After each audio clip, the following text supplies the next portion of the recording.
Hey, what's up, everybody? It's me, Danae, and I'm here with a message for you.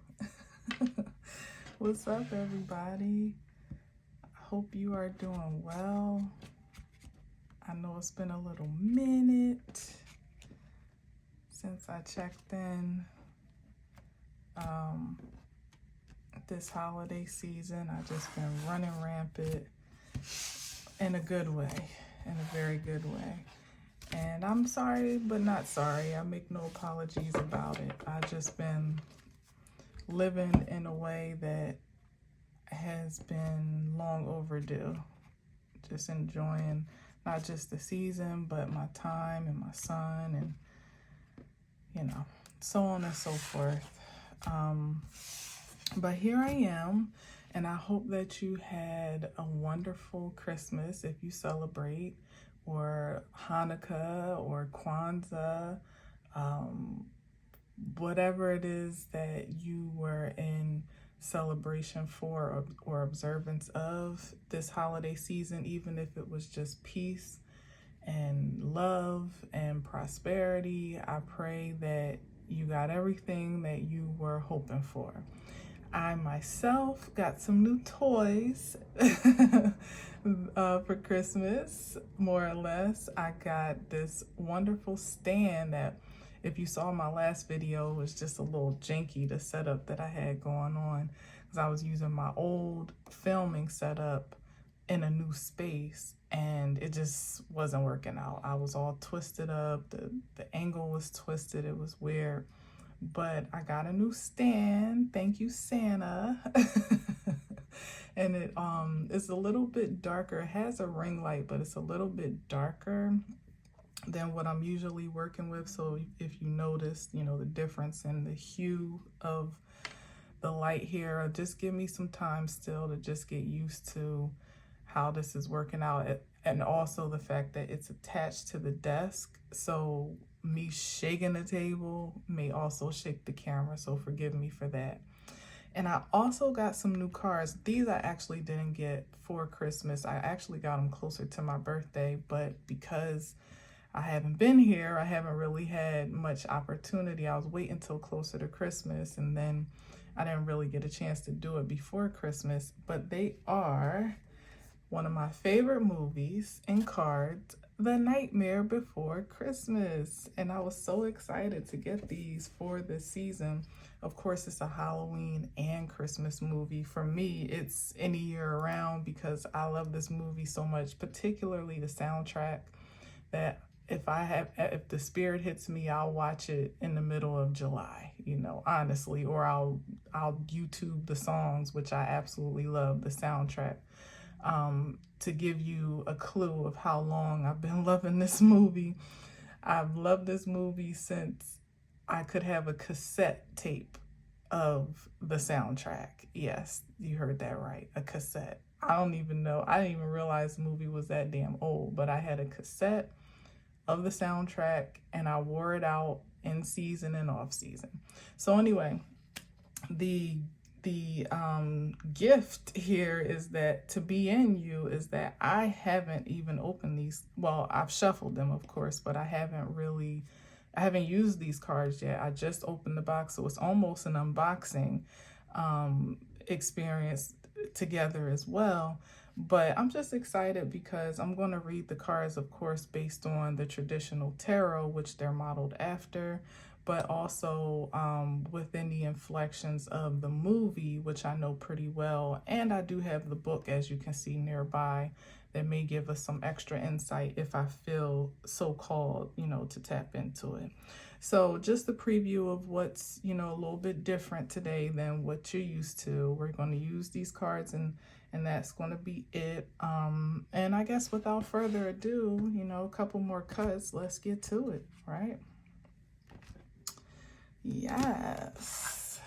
I hope you got everything you wanted and out of this joyous season, whether you celebrate a holiday or not. I just hope it's really shaping out to be something spectacular for you, magical even. It's a lot of magic happening in this season. Like, if you're really tapped into it and looking for it, calling it in, you know, magneticizing it to yourself.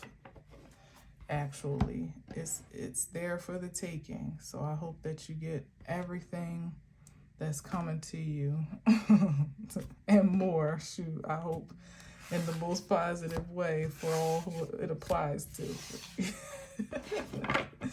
All right, one more cut, and let's see what we got on the bottom.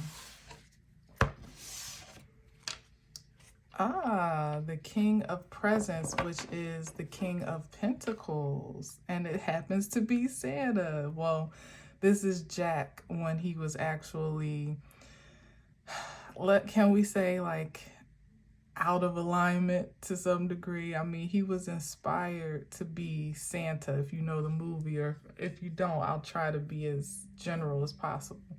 But of course, Jack is a skeleton king, right? And his specialty, his niche, if you will, was Halloween, the Halloween season. But he stumbled across Christmas Town and was inspired by the lights and the joy and, you know, that good feeling that this season brings in this particular town. He was kind of on a pilgrimage, trying to find himself, finding some new inspiration because he was just kind of bored with the same old every year. He wasn't inspired as much in his normal frequency of expression, which was being the skeleton king. So after he had finished a typical Halloween that was successful, he went on a little bit of a pilgrimage and wandered into Christmas Town and became inspired by who he thought was Santa Claus. And not only was he inspired to recreate that experience back in Halloween land, Halloween Town, but he also was, I guess we could say, inspired to take on the persona of Santa Claus, Sandy Claus himself. Now, the interesting part of this taking on of sorts is that it really was done in a harmless fashion. Like, he really was just misunderstood. He was inspired for sure, but he was misunderstood. He misunderstood like the let's see, like the intricacy of carrying out such a task. You know, it's I often, you know, consider Jack, you know, take it how you will, when you're thinking about people that, you know, more or less want to shape shift into an energy that is not natural or organic to them. And in Jack's case, as I said, it was more or less harmless. He wasn't trying to do anything evil or sinister. He just was inspired, and he wanted to somehow incorporate that inspiration into his life and to capitalize on it back in his, you know, where he was comfortable doing so. So the King of Pentacles definitely can create value, more or less almost make money out of nothing, or is inspired to find ways to make, to multiply or magnify their resources. But the twist, probably in most of these cards, for me, is always going to be about the intention and the purity of the inspiration behind it. Because there's one thing to kind of glean from an inspiration from someone else and repurpose it in a way that's authentic. But there's another thing entirely when, look, the beard doesn't even fit him. It's falling off. And you know what I mean? Like, he had to have a special costume made to fit his scrawny body because Santa Claus is not his calling. You know, Jack the Pumpkin King is who he is. So there's particularly a transition that's happening from those that have more or less shape-shifted into energies that they found sensationally profitable, you know, and even prosperous in some ways, where there is like a reckoning, or like a, you know, I don't know, I guess you could say a come to Jesus type of moment of awareness well, more so realization, perhaps, I guess, and maybe a fresh self-awareness of where there may have been a misunderstanding, a misstep, misguidance or misdirection. In some ways, it being very harmless, where some people are just being rerouted and repositioned onto the path that they are most designed and designed for and inclined with. And in some ways, for those that meant to be a bit more sinister and deceptive, and their public personas per se, like say even the presentation of your public character or your social media persona, or who you present yourself to be in business, how you do business, how you're making your money, how you are profiting or maybe even exploiting certain things, people, places, or things for the return and reward. All of that's being set into balance now, for sure. That's the reason why we're seeing CEOs stepping down left and right, and companies, look at Amazon right now, how, go figure, right? Delivering packages, right? Amazon's having this day of reckoning. CEOs, as the king of pentacles, or the king of presents can be. Jack was kind of like he wasn't the mayor, because they had a mayor, but he was kind of like the what do you call it, like the what would you call, like the CEO, or like the damn, the word is escaping me. I don't know, like what you would call like the big man in the town. He had a lot of respect, a lot of pulls, something like depending on who you are and how you feel about it, like people like a Jeff Bezos and Elon Musk, and people that have a lot of power in their prosperity, and they have a lot of weight they can throw around materially per se, and respect that they glean on account of that. But again, Jack, had to be reset when he actually realized that the shoes that he was trying to fill it wasn't that simple, and that he ultimately had to readjust his perspective of his own personal calling and the value of it, and realign himself with it. And he had a lot of damage control to do in the process, on the back end of things kind of falling apart.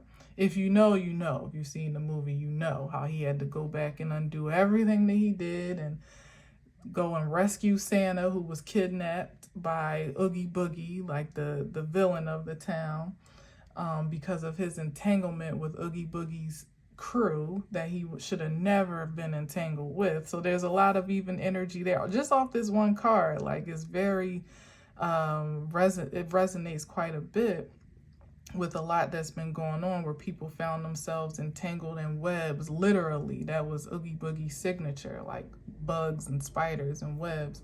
Found themselves entangled in associations that they wouldn't be otherwise, except for pursuing monetary gain or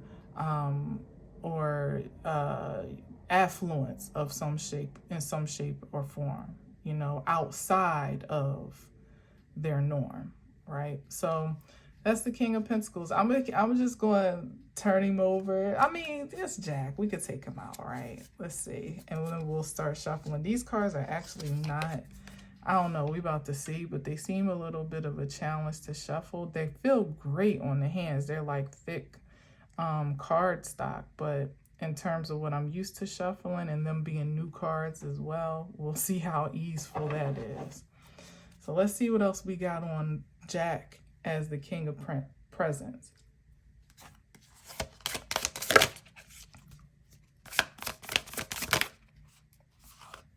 Ooh, that's a lot, but we'll take it because, it's not that bad. It's 3.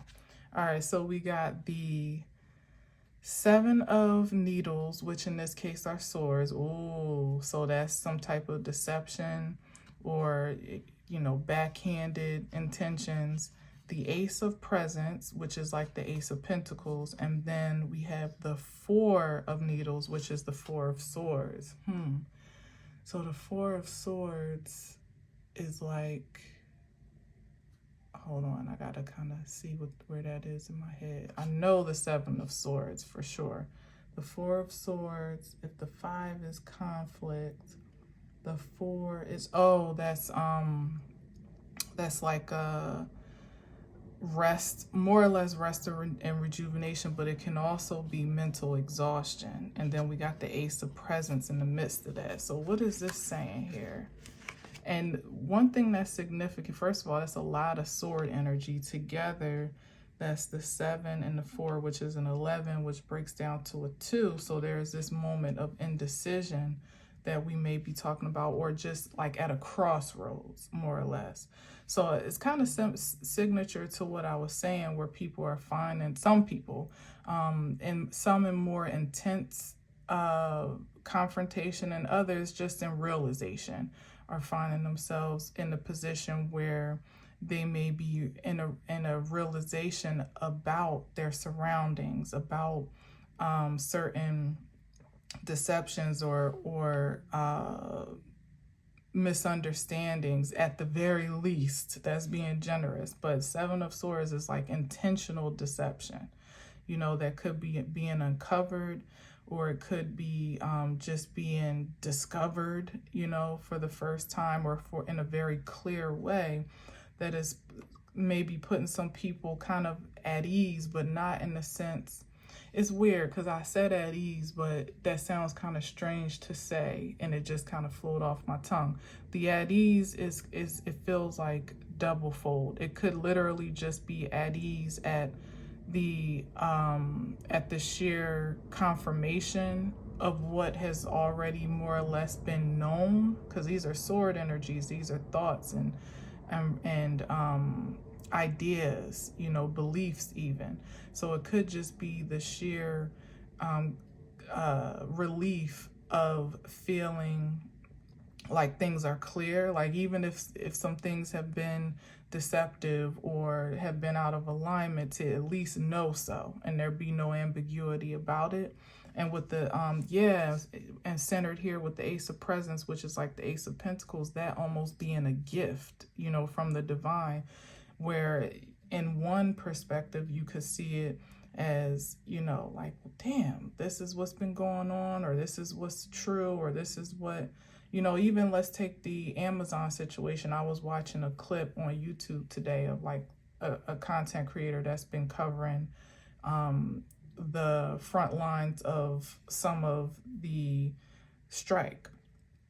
And, you know, some of the things that people are speaking on as employees, it's like, damn, and here I am just pressing the button, you know, annoyed when every now and again an Amazon delivery person mixes up my address with the one behind me, because that happens a lot, because both of our walkways start with a B, and sometimes most times my address doesn't come up on maps. So sometimes I'm annoyed by that I gotta put on my clothes and go walk around the corner and get the package, or deliver his package, and vice versa. We do it for each other. But hearing some of the plight of these, you know, workers that are just trying to survive and barely doing that because the pay is not great, especially in some of, you know, the metropolitan cities where you can barely afford to rent a room for the rate that they're being paid right now. It's just like sobering, you know, and humbling at the same time. And like, I'm even thoughtful about, in solidarity, now I got a package already in process coming on the second, something minor, nothing major, but I'm thoughtful about perhaps even like striking myself until there's some settlement, you know, more or less, to kind of silently, you know, very subtly express my solidarity, because it is a service that I use quite a bit, and I would want to be associated. I mean, it's not like it's a big secret, that there's probably some imbalance within that company on many levels, but the sheer fact that it's being pronounced so clearly now, like you can't get around. There's nothing to be, what do you say, like, to be imagined, or you know what I mean, like that left to the imagination, I should say. Like people are sleeping in their cars and getting up and coming to work and doing 10-hour days and being ridiculed for not moving fast enough, or can't take a break for to use the bathroom or eat, and all types of really wild things that are happening in a company that's making billions of dollars, like ridiculous amounts of money. So I don't know. I just went on that rant a little bit, but it could even be that, like just the clarity of being enlightened in such a way. And of course, that's on a larger scale, but it does, as I'm saying, have a direct connection to you, because if you are as much of an avid Amazon orderer, or customer as most people in America are, I'm pretty balanced. I don't get everything on Amazon. Target, I probably tip the scales at Target more than anything, but still Amazon enough, truly, for it to make a difference, for me to hold my peace and hold my dollar if there's something, completely unfair going on. But anyway, on a more personal scale, pardon me, I feel like it's like a gift in disguise. That's what I'm getting. Like it's like a gift kind of like enclosed in, like maybe encapsulated or wrapped more or less in something that may be, on sight or at first observance or encounter, generally unfavorable, but it could be something that is freeing, liberating, just the knowledge of it, the understanding, like I said, like, look at this doll, like that doll looks menacing. And as a matter of fact, that's one of the dolls that Jack, see how he's carrying the gift. These are some of the things that the Halloween crew were concocting as presents on their end, because they had a distorted idea of what Christmas was and what presents truly are. Like they didn't really get it because it really wasn't theirs to get, so this is one of the presents that one of the kids opened up on Christmas Day. Halloween is all about, being frightful and scary, and their meter of success was on how scary and gruesome they could make the day. So they were kind of twisting the idea of the gift exchange and the sentiment of the holiday with what they knew best, So this doll and many of the toys that they ended up switching out from what was the typical lay of the land in Christmastown, ended up like turning on them and, and attacking them. And this doll was one of them. I remember that face. It was like there was another toy that was like a little toy duck, but it was like bleeding from the eyes, and all the toys seemed to be still life, but then all of a sudden they would just come to life and start like chasing the kids around the room or terrorizing the family. It was crazy. It was crazy. So what's to be said about that? Like I said, it's something about having, at least starting with good intentions, but somewhere down the line there being a distortion and things turning sour. So Amazon, not to keep bringing it back to this, but there's something here about that I keep going to it. Amazon may have had, the onset of that company has done wonders for how we shop as a nation and worldwide. And it has been revolutionary in that experience. However, it's like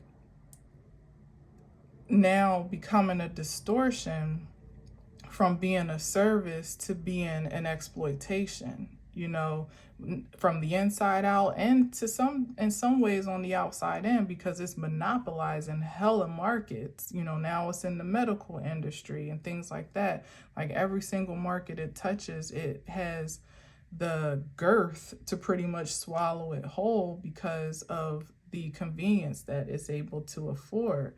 But at what expense? At what cost? At what casualty? You know, so it's like this doll, it looks sweet. It kinda, it looks interesting. But, you know, when that thing comes to life and starts gnashing its teeth, then it's almost too late to turn back, you know. And now that's where a lot of people individually are, where it's like the things that they were doing maybe perhaps to start, you know, and ideas and ambitions that seemed, I won't say harmless, but there was more of a mild intention surrounding it, even if it just the intention of getting rich, you know what I mean, or being wealthy or being successful, and following again the lay of the land as it was mapped out, like this is the way everybody does it or whatever, that are now coming back to bite people in the ass, like the dashing of teeth. Ooh, I felt some energy on that, of this doll itself, you know, whereas at first it seemed all good, but then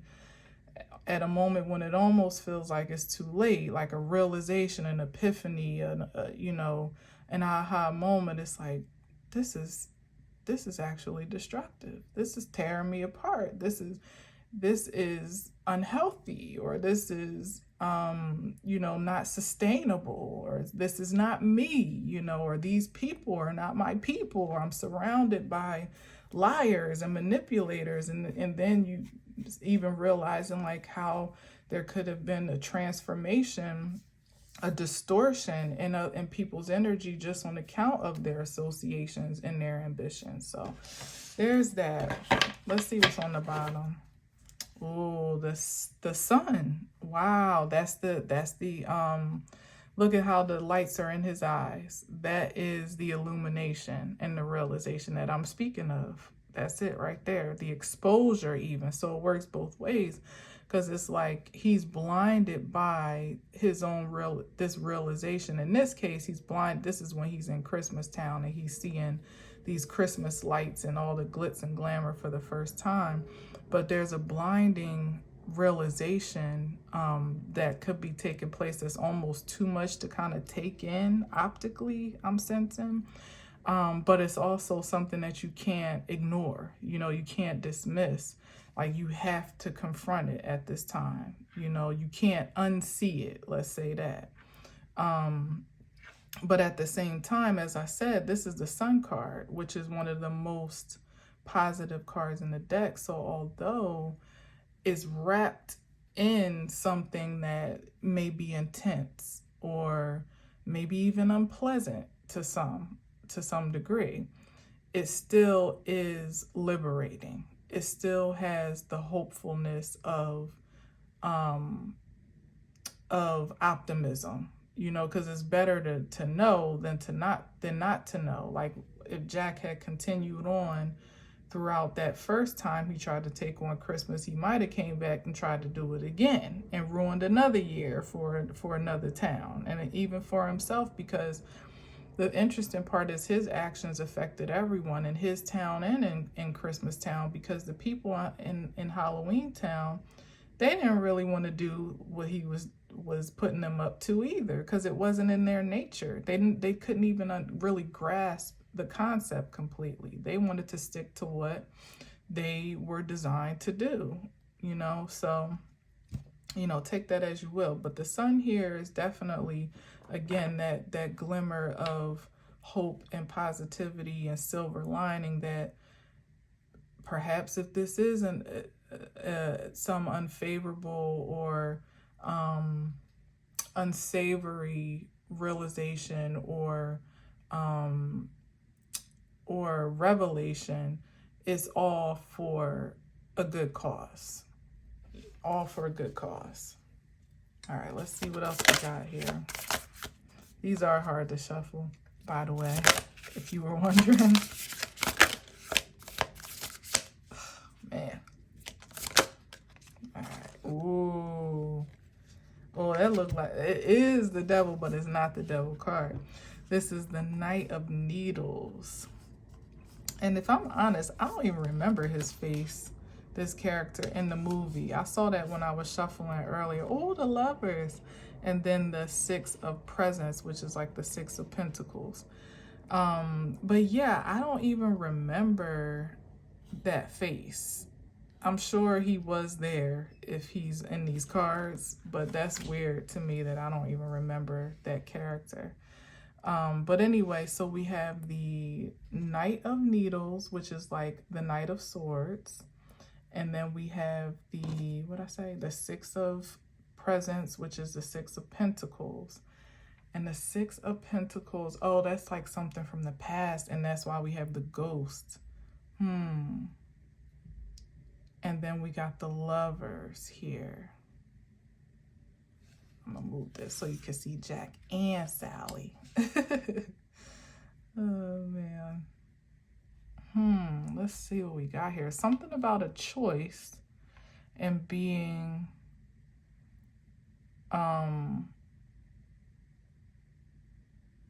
see, the Six of Presents is like past life choice. So what I'm reading is it's also in terms of relationships, that these aha moments and realizations and maybe even especially in relationships, I just heard, you know, I'm spinning it more in terms of like material, how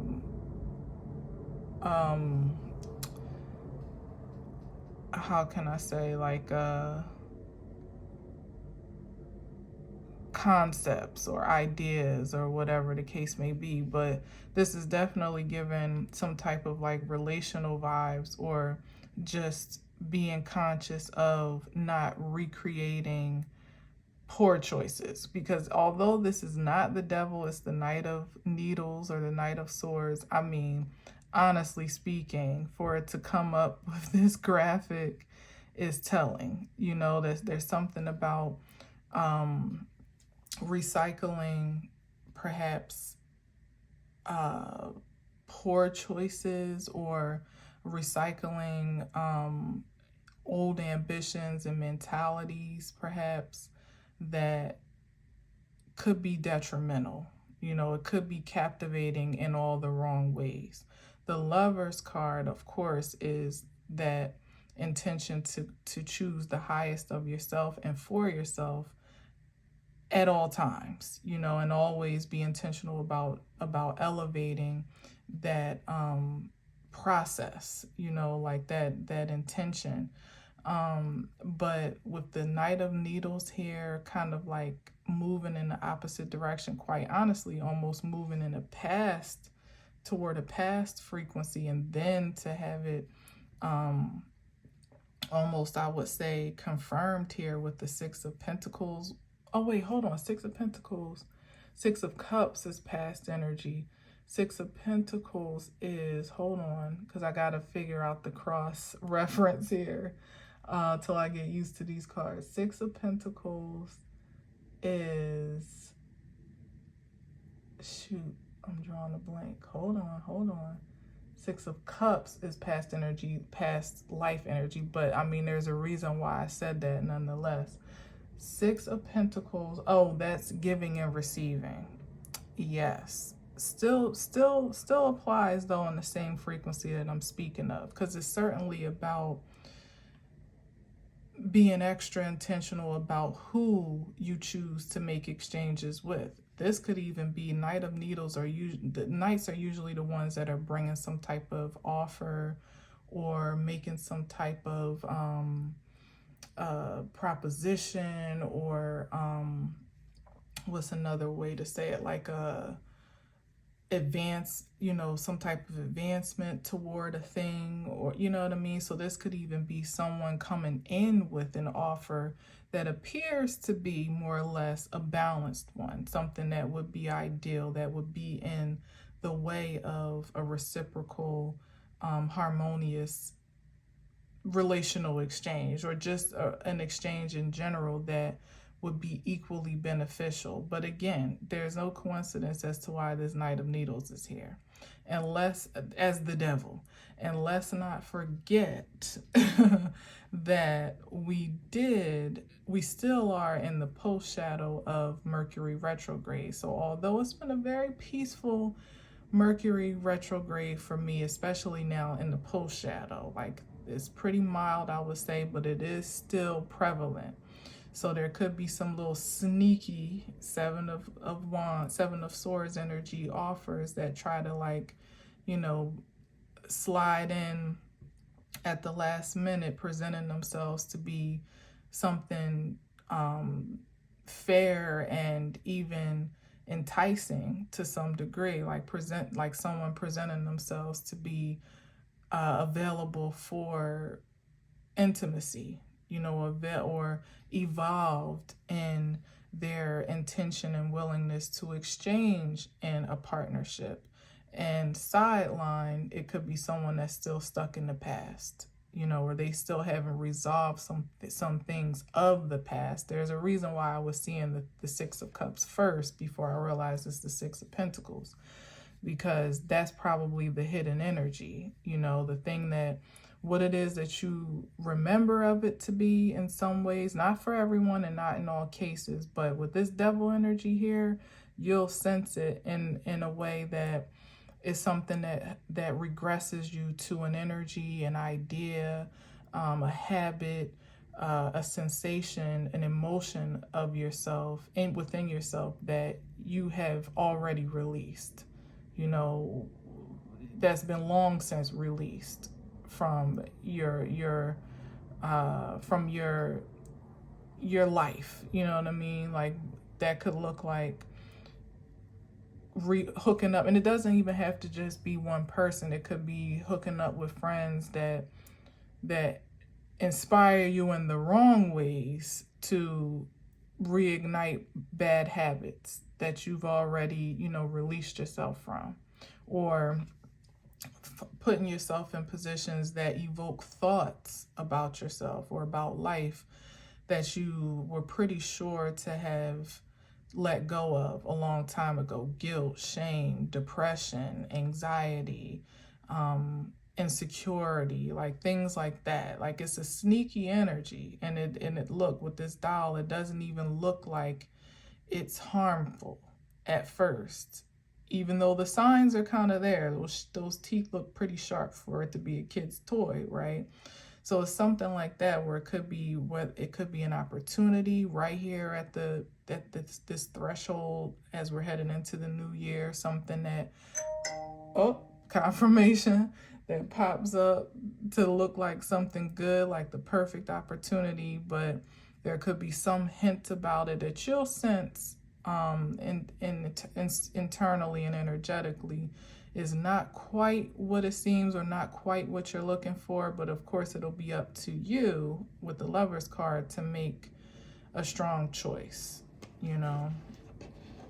Yeah. All right, let's see what's underneath.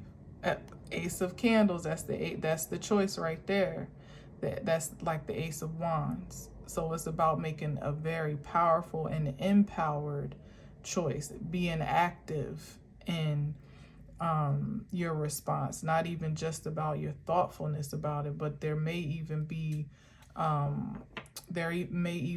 like an energetic request upon you to do something different, whether it be to detach yourself in some way, to move, to release someone or something, to change a routine or a habit. You know, it's an empowered call to action, whatever it is, and it's also inspiration as well. So again, with all this revelation and realization is what can ultimately empower the activation to do something in response, you know, not in fear and not in paranoia, but in empowerment, for sure.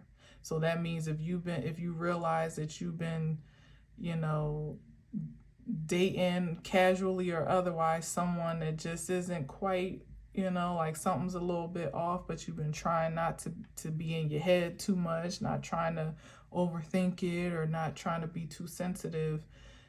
Whatever realization that is something like that sun card that you can't get around, it's like that is your inspiration to do something about it before it becomes something far more detrimental to your well-being than anything.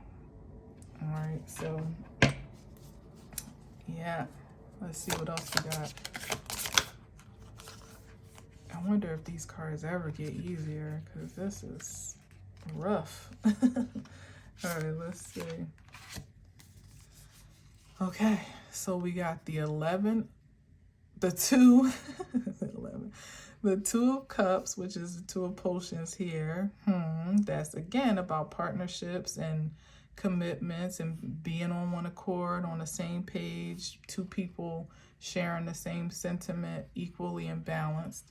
We got the 2 of Presents, which is the 2 of Pentacles. That's about balancing that intention, or it's about, well, let me see where that goes. Then we got the 5 of Presents with, ooh, that's the 5 of Pentacles. And look at that card. There's the duck I was talking about. Oh, the bloody holes are in the body, not the eyes. But look at his teeth, though. These were the presents. This is how they wrapped the presents and sent them to Christmas Town. This is how they all looked. Look at the bows, all disheveled, paper all crumpled up. It looks like a scary movie, right? Wow. And this looks like poison. 2 of Potions. And, well, this one does. This one, not so much. It doesn't look as... But what I want to definitely draw attention to is the disparity in the size of these containers. And the 2 of Cups, particularly, as I said, is about 2 people sharing the same sentiment, or more or less being on the same page, or having balanced intentions toward one another. This is not balanced at all, Like this could be one person that has an intention in mind that's pretty straightforward, and you know, with that red energy, it feels strong and how do you say, like strong and assertive, maybe. But this little guy here with what looks like a dead fish, like fish scales on it, that's giving me poison vibes.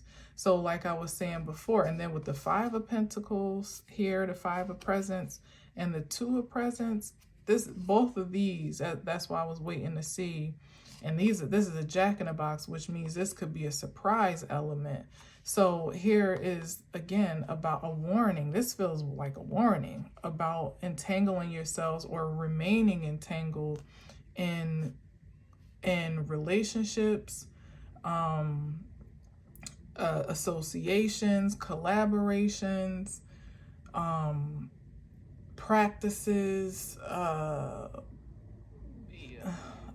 I don't know, anything that is not productive in every way, shape, and form. Anything that could be causing a casualty or detriment to someone else unlawfully, spiritually, or naturally, that you might find yourself knowingly in connection to, like a corruption is what I'm sensing in some way, shape, or form, is very much so dangerous ground. That's what this is given.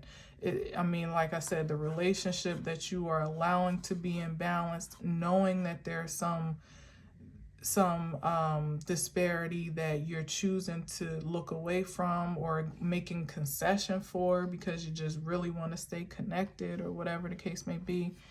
To me, this is just giving the energy that this is a recipe for disaster of seismic proportions with the 5 of Pentacles, because that's not only material unwellness and despair, that could even be physical despair, like getting sick, being unhealthy physically, because we're talking about pentacle energies, but also your money, your pockets being sick, you know, like your livelihood taking a hit.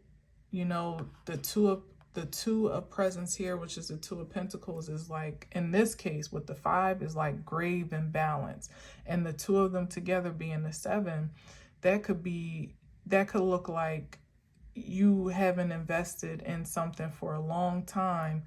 Like say you have a business, or just, you know, building your life and to a point that you like it to be, say for 7 years, that you've invested time and energy into just creating the life that you desire to have, or just building in a certain way. It doesn't even have to be money specifically, but just the creativity and the materialization of an ideal livelihood. Could even be you've been single for a certain amount of time. I was watching some YouTube clips today of ladies that have just been professing their appreciation for the single life, you know, in ways that sometimes is condemned or criticized by others, like, you know, you want a man, or, you know, you just not lovable, or you need to be, you know, like all types of criticism, you know, coming at them, feeling like they're just saying that because they don't have a man, you know what I mean? And many of the women, which I can relate to deeply, were very level-headed about their openness to relationships that are productive and prosperous, and even looking forward to it, but just being completely content with solitude, not even just content, but happy in it until the right experience comes along, but certainly not settling just for the sake of saying that you have somebody, a warm body in your bed, or somebody to call to go to dinner with, or to the movies, or whatever. Like, it ends up being more stress than it's worth. That's the energy that I'm getting here. It's like seeing something for what it is, but still looking past it or making excuses for it. And it end up being a huge detriment to your life, putting you, like I was saying, like you've been working hard on just cultivating a spirit of peace and independence and a prosperous mindset, and then you gamble it all on a relationship that on the very shallow surface might seem, you know, cute or whatever, but at the core depth of it is not satisfying, you know, not completely anyway. And you sacrifice that aspect of yourself, that ambition for yourself, and end up with even less than what you started. That's what is given. That's what is given. Now, to make it more general and practical, it could be staying in a place like a job, or in a location where, you know, it hasn't been given for a long time, you know, or being offered an opportunity to inhabit a place, or a job opportunity, again, to start maybe something fresh for the new year, or a collaboration, a opportunity to co-create with someone comes up professionally or creatively. And it's like there's some aspects of it that would be ideal, but others where, you know, you would be giving more of yourself to it than it would be given to you. And this is saying that it's even worse than you think. It's even worse than you thought. And it will amount to that if you martyr yourself in that way for it. That's just what it is. That's what it's given. Let's see what's on the bottom. Queen of Needles. That's the truth. The Queen of Swords. That's the truth, no chaser. That's the truth, no chaser. And this is, I won't even get into it, but that's funny. But you know I will, because the interesting part about this gal here, no, I would have to explain too much, so I'll leave it there. But this is the Queen of Needles, which is the Queen of Swords. If you know, you know, though. If you know this character, you can make your own, you can deduct your own idea about her presence as the Queen of Needles. All right, so anyway, let's keep going. And that also is saying that, you know, like, as the Queen of Needles, you know what's real and what makes sense and what doesn't. There is no ambiguity, there's no confusion when we're talking about the Queen or the King of Swords generally in the upright. Like, you know what's good. And it's like, not only can you discern energetically, but you also know what just logically and practically makes sense as well. And in some cases, if it seems too good to be true, it may be. And if it seems like it should be better, then it probably could be. You know what I mean? I hope that made sense. All right, let's see what we got here. Oh, this feels like a lot. But I'm going to put the Page of Presents in the middle. That's like an opportunity, an offering. But then we got the Queen of Candles, which is the Queen. That's interesting as the cat, because usually there is a cat in the Queen of Wands card. So again, this is the mysticism, like you knowing without a shadow of a doubt what's good, and also knowing how to respond and react accordingly.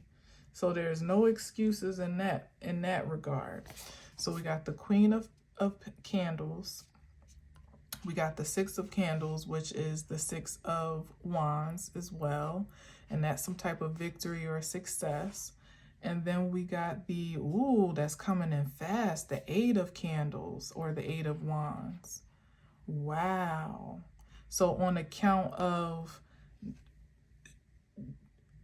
integrating that Queen of Swords knowing and intention to the activation of the courage, ambition, and drive to do what is necessary for you, primarily.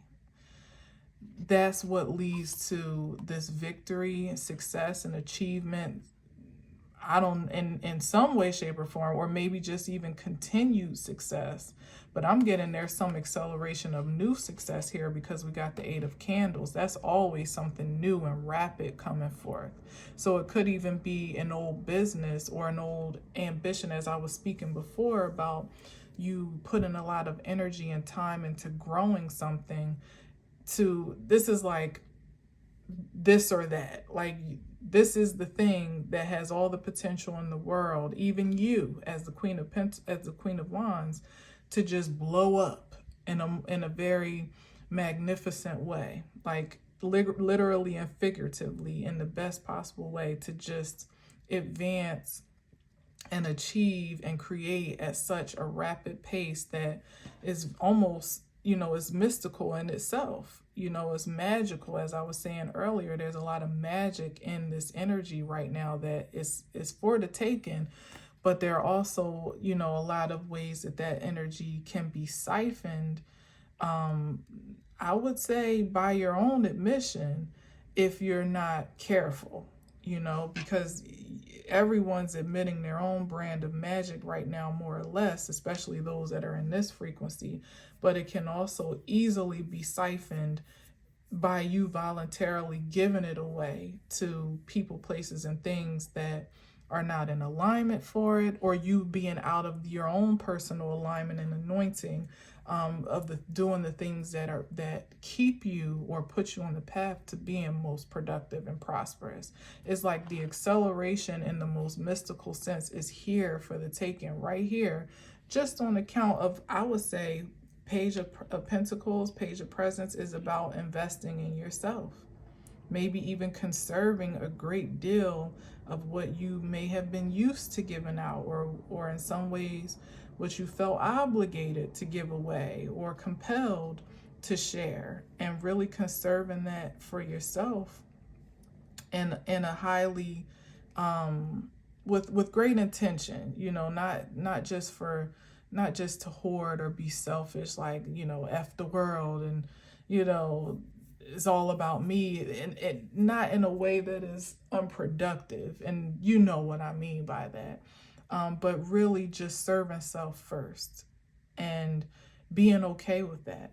you know, and not being distracted when opportunities come along and present themselves as gifts when they really are extractions, you know, really just knowing when. Because of what I also say about the Page of Pentacles, although I stick to the idea of really investing in yourself and in your endeavors and your well-being and your security and all that good stuff, is also the pages are vulnerable energy. So it could even be, you know, this, how can I say it, like this, like feeling, like this feeling compelled to give to something that may be dependent upon your energy, someone or something, you know, like a child, you know, but not really a child, because, you know, that's what you're supposed to give to, more or less within reason and balance, of course. But an energy that is not a dependent of yours, but that's positioning itself to be. And again, that still speaks to the same frequency of siphoning, where it could be a relationship that seems balanced, but really is somebody that wants to be taken care of or coddled or, you know, babied or literally supported. You know what I mean?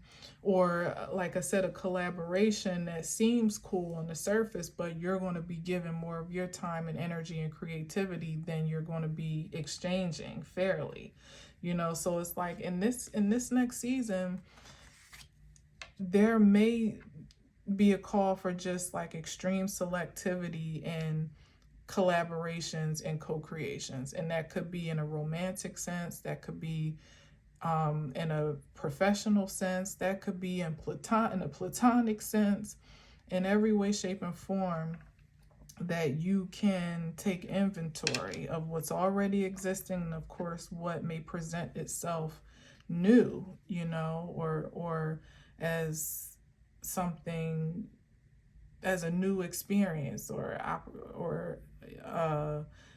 expression or opportunity, still needs to be scrutinized down to the nuts and bolts. You know, like you could never be doing too much in this season, fortunately and unfortunately, for those that think they might be overthinking it or they're being too sensitive or, you know, all that.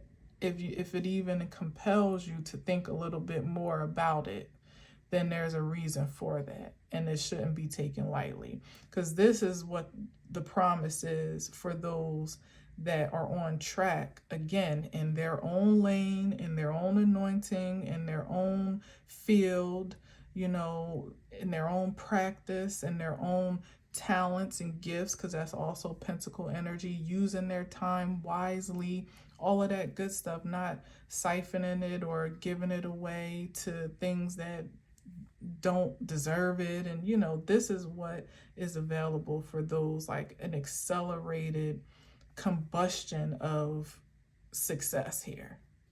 And this is what's available, which looks very gruesome if you get into it, for those that martyr themselves for the sake of anything unrighteous, people, place, or things.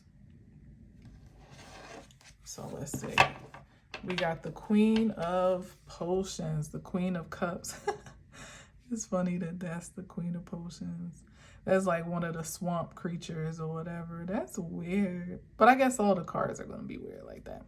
So this is the Queen of Cups, yet another queen energy. We've seen the Queen of Swords. We've seen the Queen of Wands here.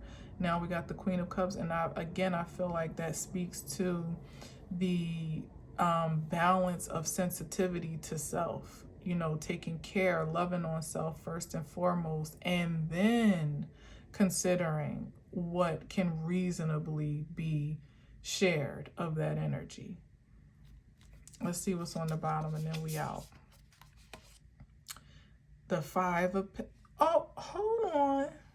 Did I mess up? Oh, no, it's the Four of Pentacles. The Four of Presents. I was about to say, did I mess up? And this looks gruesome. What are these, rats? Yeah, they look like rats. That are, yeah, scavengers. Oh, rodents, scavengers. The Four of Pentacles is like holding on to energy, like holding on or holding back. So this could easily be still the energies that are lurking to monopolize, capitalize, and benefit off of the energetic expression and even excretion, you know, dare I say, of loving individuals such as the Queen of Cups, who naturally wants to nurture, who naturally wants to love, who wants to counsel and console and be understanding, and you know, like just that natural inclination to want to give the best of yourself, the most sacred aspect of yourself to others, is really the satisfaction of the Queen of Cups generally. Like, she loves to love, but this is what's out there. Not everybody, not everywhere, not all the time, but given the disparity in the energies of this reading, it really is quite alarming to consider that there has to be a balance and boundary established on what would be a natural inclination for some or for most that resonate with that energy, that are more sensitive and emotional, and even turning up the volume on your intuition, your emotional intelligence that much more to discern when you just got people that's just, you know, scavengers, rats out for a come up or to benefit from whatever scraps that they can glean from you. Or, I mean, there is no or in this case, you know, not in this case, generally speaking, or someone that really is in it to win it, you know, or something that is just as much invested in your well-being and your well-doing and well-having as you are in yourself, and as you are allowed to, and as much as they allow you to be, like, even in terms of a job, like a position that allows you to really express the best of yourself in a role, and not just, you know, mechanical type of fulfillment where you're just fulfilling numbers or quota, or like Amazon, you know, like there's not a lot of room for talent, you know, per se. Maybe productivity indeed, but not a lot of space for the talent and creative expression, because there's so much contention in the environment that they're not even able to create their own roots anymore. AI does it for them, which is not, as some have expressed, the best option in itself. It's not the most efficient, you know. So all that to say, you know, not to get back on the Amazon kick, but I know there's something in it for someone or somewhere, I don't know.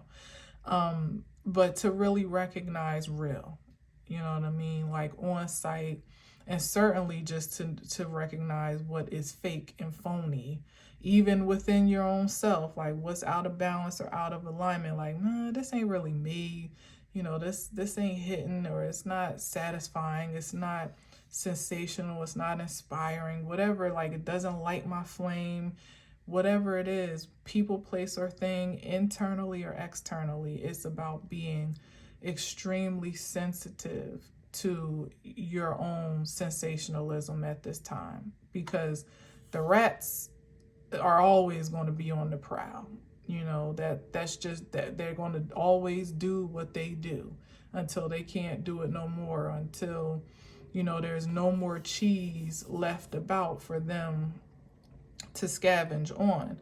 And hopefully the more aware, you know, those that are highly and emotionally intelligent and ambitious and driven and creative become and are, back to that supreme inspiration and revelation, the more sacred you'll hold your energetic space and your force field, so that ultimately these energies get starved to death, you know, just straight up like that. There's no scraps to feast on, And what is left behind is virtually poison. You know, that's what it's coming down to anyway. No shade, but hell, all the shade. They pretty much like feasting on their own poison at this point in time. Anybody that's still operating in that frequency, it's like cannibalizing on themselves, you know, slowly but surely kind of like deteriorating from the inside out until there is again a realization to shift and to realign oneself in an authentic and organic frequency for oneself, one that is not foreign or fictitious, but that is, you know, a direct reflection of personal identity and divine identity at that. Jack was perfectly fine as the Skeleton King. That's the lane that he was destined to, the path he was destined to walk in, the one that he was amazing, excellent at, as a matter of fact, and the one that thrived with him being in his, you know, rightful position. Otherwise, it faltered. You know, so it's definitely something to be said about people occupying the positions that they're designed to be in, because when you're not, you're creating a void in a space that, you know, can't be filled by anyone else, and it shouldn't be. So stay in your lane, in your pocket, using your gifts, your talents, your expertise, you know, and being amongst people, places, and things that allow that expression to flow freely is the biggest point of the message here today, especially as we're going into this new year. We ain't got time to waste. There's too much to do, too much to be and see and have, and it's abundant, it's infinite, you know, as long as we stay committed to being so in our own right. All right, so I'm going to leave it there. Thank you for listening and watching. I will definitely talk to you soon. I'm certain before the new year. I can't promise exactly when, but I'm sure I'll be back before the new year. So thanks for indulging me with these cards as I'm getting to know them. And there are going to be some more different energies coming to the table, so stay tuned. But thank you again for listening and watching. Continue to enjoy this amazing, magnificent, and magical season. Just soak it up for all it's worth. Let it completely saturate you until it has nowhere else to go but out. You know, the world needs much more of that. So peace and blessings and Godspeed to you in that regard. All right. Talk to you soon. And of course, as always, I leave you with peace.